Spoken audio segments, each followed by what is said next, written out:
Hi guys, we're going to see how you can delete your TikTok account for whatever reason it is. Maybe you have multiple TikTok accounts and you want to delete your TikTok account, okay? Now I'm using a computer. So you have to be logged into your TikTok account. So I'm going to go to tiktok.com. Then I'm going to go to the profile. Then I'm going to click on this settings icon here. Then I'm going to click on delete.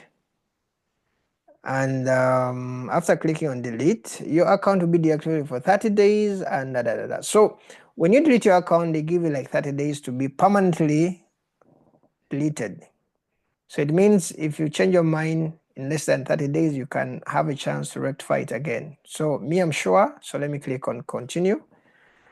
To continue, you need to log into your associated Google account first. Because I signed up using a Gmail, so I kind of have to confirm by logging into the Gmail, which I've done. Then I'm going to say delete. So that's how you can delete an account first on computer. That's how you can delete your TikTok account very fast, okay? Let me see you in the next video. Don't forget to subscribe and bye-bye.